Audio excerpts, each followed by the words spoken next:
Hello and welcome to Love Thy Lawyer, where we talk to real lawyers about their lives in and out of the practice of law, how they got to be lawyers, and what their experience has been. I'm Louis Goodman, the host of the show, and yes, I'm a lawyer.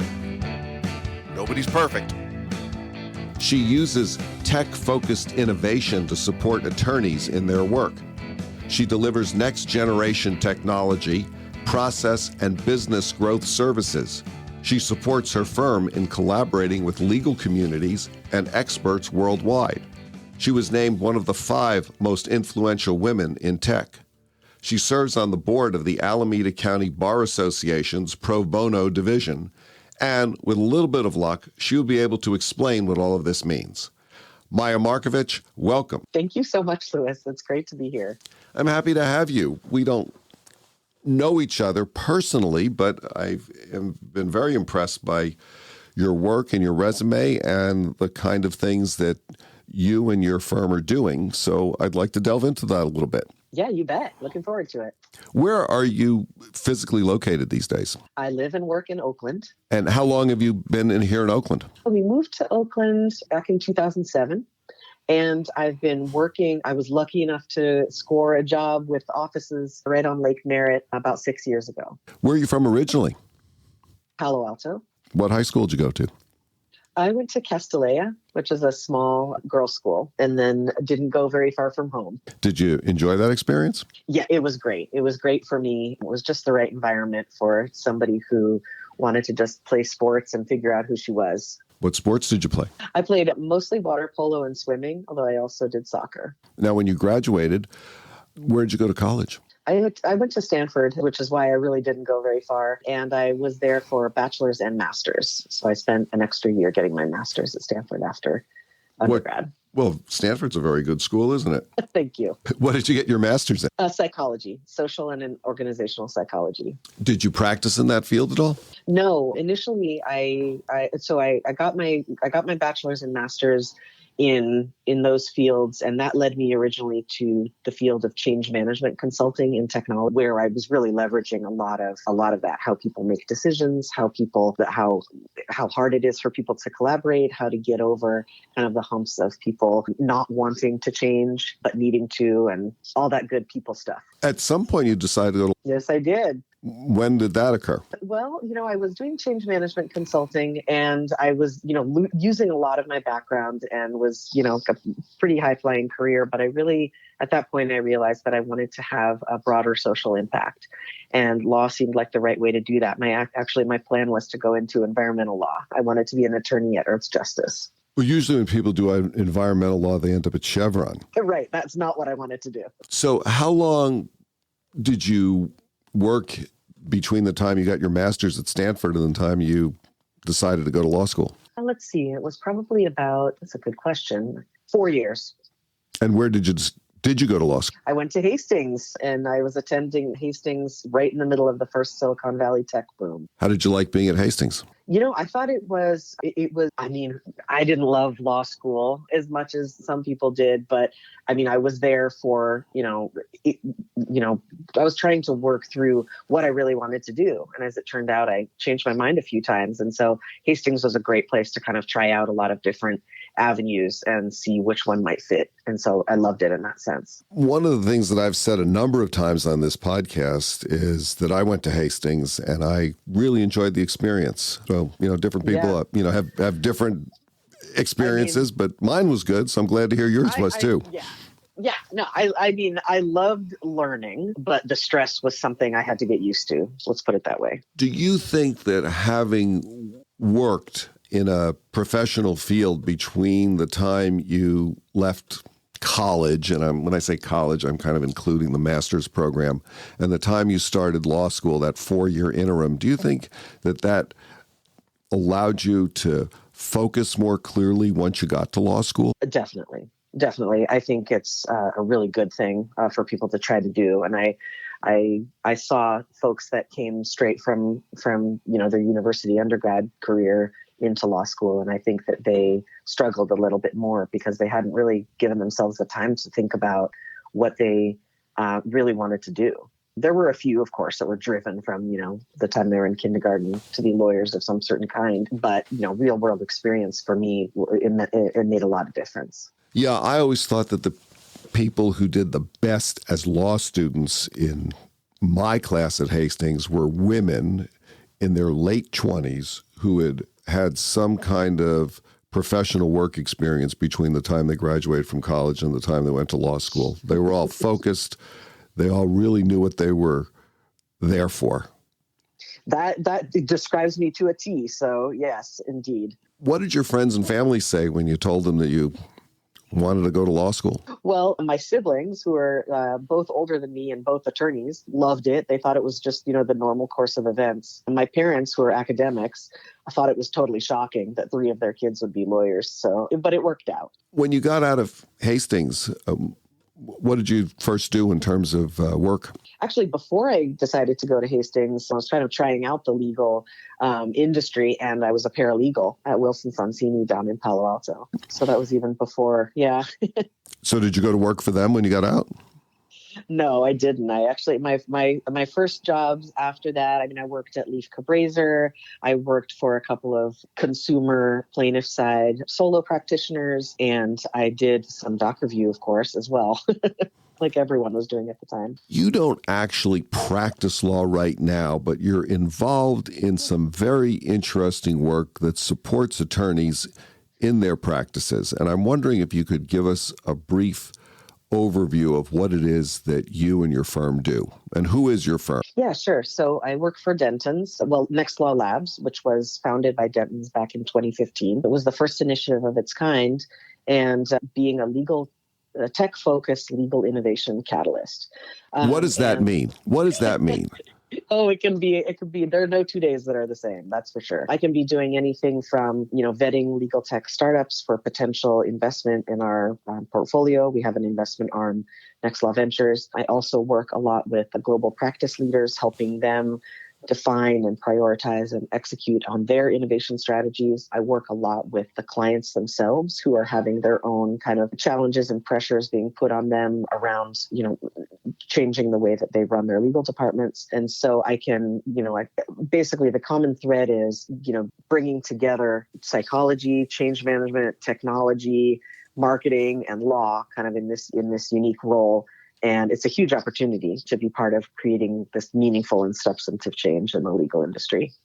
So when you say that you support clients in like tech-focused innovation and next-generation technology and process, what specifically does that mean? Well, when I'm talking about Dentons clients themselves, they're often, they're under increasing pressure to deliver substantively different ways to other departments and to their boards, especially in large multi-regional organizations. So that can be anything from figuring out how they can automate contract review to figuring out how they can collaborate with other areas within the organization, how they can deliver value, how they can stop being as much of a cost center and actually become revenue generating in some situations. So the people that you deal with tend to be legal departments within other large corporations?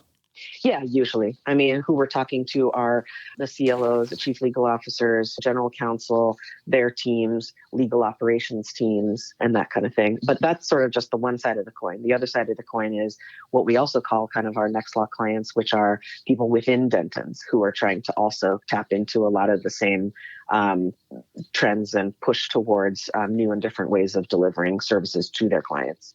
So how did you transition into this particular type of work? I was often pushed towards the technology as one of the junior attorneys, and it became very clear to me in working with it that this was the direction that the legal industry was going to have to go, whether or not they realized it at the time or not. And I think that the more I spent time doing that, I realized the benefit to clients with greater efficiency, lower risk, all that kind of thing. Plus the benefit to attorneys, which I was seeing more and more were getting mired down in this drudgery and really not being able to be freed up in any other way other than using kind of tools to really kind of delve deeper into the strategic and creative part of being counsel. and also, having deeper relationships with our clients as well. So kind of once I realized that that's what was going on, and having come from a place where I was working in tech before I even went to law school, it seemed pretty out. I couldn't really. And at the same time, I kind of realized that I wanted to take my career in a different, I wanted to be involved in the law, but I wanted something kind of broader and more creative. And, my post practice career in legal tech took off just as I had a newborn and a 2-year-old. And so all of those things really came together in just the right timing. What do you really like about the work that you do? I think I like to call law the OS of human society. It touches everyone on earth in some way. I really love also being around very sharp people, and lawyers are almost without fail incredibly astute and intelligent.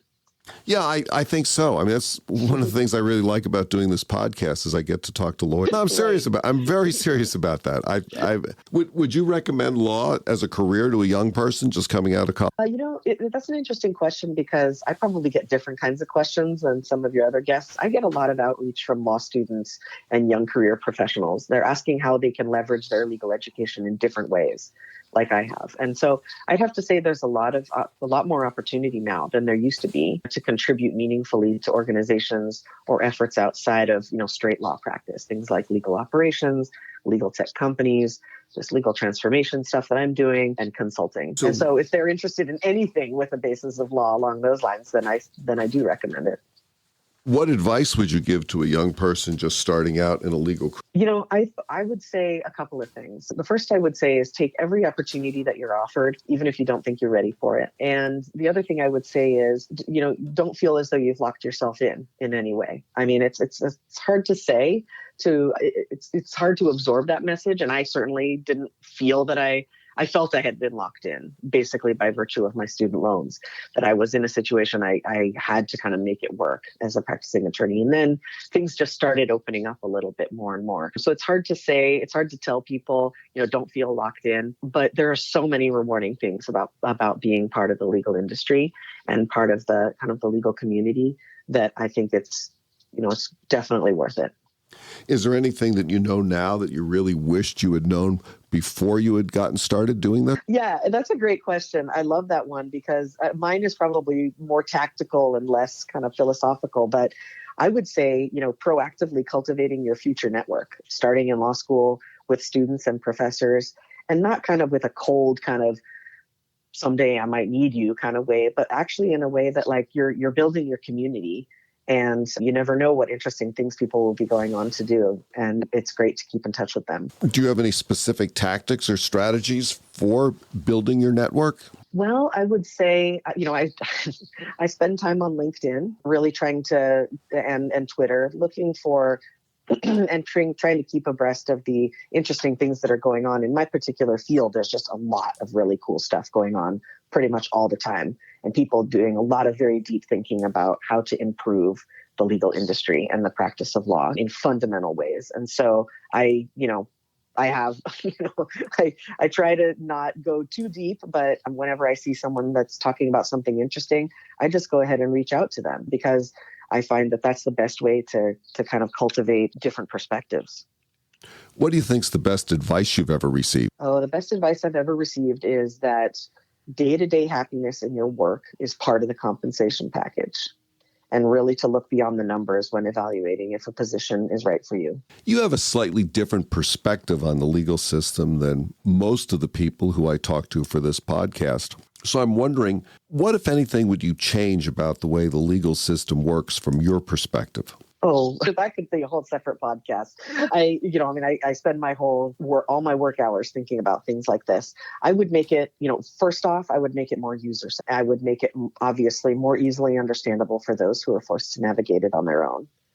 And I think that there's just a lot that can be done there. I also think that it would be an imperative to have it be more open and less insular. Do you think that the legal system is fair? Well, I think that there are two systems of justice, and that depends very much on racial and socioeconomic status. Tell us a little bit about the work you do with your pro bono. Yeah, sure. So as you mentioned at the beginning, I am on the board of the Legal Access Alameda, which is the pro bono arm of the Alameda County Bar Association. Although, unfortunately, it's been on hiatus for COVID, they're a wonderful organization that supports about 40 legal aid clinics a month in different kind of categories. Right now, of course, a lot of things are virtual and kind of doing some kind of building at the moment and waiting for the green light to start the clinics again. I also am on the strategic council for OneJustice, which is a wonderful nonprofit organization that actually supports legal service provider nonprofits within the state of California. So in a lot of different kind of infrastructure and framework and leadership development ways. And then I do a lot of work mentoring, like I said, early career professionals or law students that are trying to kind of find their way into kind of a broader type of utilizing their legal degrees in different ways. And then that's official and unofficial. And then I also am a mentor and advisor for LexLab, which is the UC Hastings legal tech incubator. Do most of your mentees find you through the LexLab? I don't know how they find me. I think people are just getting really good at doing searches for this kind of thing. I mean, sure. I mean, there are various programs that I'm, a mentor for. There's Legal Geek, Women in Law Tech. There's the Law Tech, Fellows program at University of Arizona. There's also, organizations as far flung as Australia and Spain that I work with. And I think that the community, for those that aren't within a program of any kind, I think people there aren't very many of us yet. The legal innovation community is still pretty small. So it doesn't take long to find someone who's like doing a podcast or writing an article about thinking differently about, where the profession needs to. Yeah, I mean, that's one of the reasons that I was really interested in talking to you, because I do think the profession is going to be headed in some wildly different directions, and it's going to be going there very, very fast. I think all of us have a certain obligation to pay attention. Yeah, I would totally agree with that. Well, to that end, you mentioned that you're active on Twitter and you're active on LinkedIn. Are there any other social media platforms or any other places online where you think attorneys should really be and really have a presence and really have some, an ear out for what's going on in these places? Yeah, I mean, I try to keep it very simple. So those are kind of my two main platforms. I'm going to shift gears here a little bit, Maya. Tell me about your family life and how working in the legal industry and as an attorney has impacted that. Well, like I said, I realized while I was practicing that I really wanted to have an impact in the world of law, but the partner track was just, not the path forward for me. So as my husband and I built our family and our life together, just different priorities came into sharper focus. And like I said, my post-practice career took off just as we had very young babies. My husband became the primary caregiver to our young sons while he was managing his own freelance career. My path empowered him to be a fully engaged parent, something that was really critical for my career, our kids' development, his own career, and really what we both came to see as an important step towards greater consciousness of shifting roles across our culture. So I spend a lot more time with my family than I did when I was practicing law. How about recreational pursuits? What do you do to keep your body and your mind together when you're not involved in next generation legal matters? Well, before COVID grounded us, one of the main things that we do is travel as much as we possibly can. Well, my father's French, so when I was a child, we spent a few years living abroad, both as a child and then I was studying and working abroad in France and Russia and Mexico. And now where we travel, all over the place. I kind of took a 9-month trip by myself around the world to try to figure out what I wanted to do with my life. And that's how I decided to go to law school.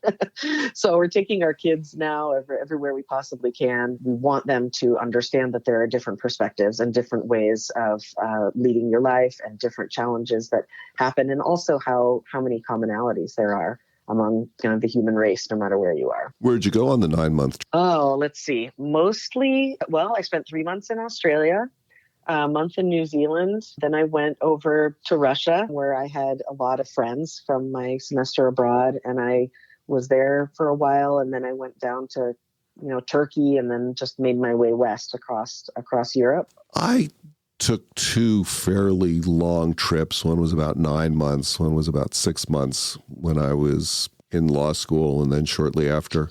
I found, and let me just see if you agree with me on this, and I've said this on the podcast before too, but it's worth repeating. I've always felt that those travel experiences were the most educational things that I've ever done in my life. I mean, I've had a lot of formal education, but those travel experiences taught me more than anything else. I completely agree. I couldn't agree more. It's the express train. Traveling by yourself, particularly, I think is sort of an express train to self-actualization. And I think it's also very eye-opening in so many ways. I spent also, several months in Southeast Asia and Sri Lanka. And, I was visiting people here and there, but a lot of the time I was minute to minute figuring out what I was going to do. And you get to know yourself very well. And you also, again, it's a great way for your priorities and the way you want to live to come into sharper focus. What things keep you up at night? What keeps me up at night? Beyond the frustration of getting lawyers to embrace change, my family, of course, my elderly parents, my kids, just like everyone else. Climate change, where we're going to go in the next few years in this country. How do we turn things around for the better? Let's say you and your husband came into some real money, $3-4 billion. What, if anything, would you do differently in your life? I mean, the thing I would love to do most with my life is give away money to worthy social impact efforts. So that's probably the first thing I would do. After I took a really nice long vacation, I would come back and I would set up a philanthropic organization to do just that. Would you take a trip into space? I don't think so. There's too many places on Earth that I still want to see. Let's say you had an opportunity to make a really big statement. Like someone said, hey, we'll give you a full 60 seconds on the Super Bowl. What would you want to say to the world? I'm a people person at heart. And I think, and I'm also a social scientist at heart. And I think that so much of what I see that breaks my heart in the world is a complete lack of understanding of other people's perspectives. So if I could wave a magic wand and get people to listen to me in the megaphone at the Super Bowl ad, I would say, that without that, we're not gonna have the future that we all want. Is there something that you think you could improve in terms of the legal system? Well, I think it's going to take more than just me, certainly. But I have a lot of frustration around the way that the system is really set up to disincentivize efficiency, client centricity, or really long-term thinking about the business. And also how the industry still seems largely oblivious to this. Maya, how about leaving us with a final thought? Sure. I definitely am doing things that are quite different day to day than a lot of your other guests. And I have so much respect for people that are in the trenches. I am gratified, honestly, right now to see that conversations about changing the way and modernizing law are really happening all over the map, right? Across the whole continuum. And so I'm really optimistic. I think that there's a lot that we're capable of and that we're going to get there. Maya Markovich, thank you so much for joining me today on the Love Thy Lawyer podcast. It's been a pleasure talking to you and a really interesting perspective. Thank you so much. It's been a real pleasure. I'm a big fan. That's it for today's episode of Love Thy Lawyer. If you enjoyed listening, please share it with a friend and subscribe to the podcast. If you have comments or suggestions, send me an email. I promise I'll respond. Take a look at our website at lovethylawyer.com, where you can find all of our episodes, transcripts, photographs, and information. Thanks as always to my guests who share their wisdom, and to Joel Katz for music, Brian Matheson for technical support, and Tracy Harvey. I'm Louis Goodman.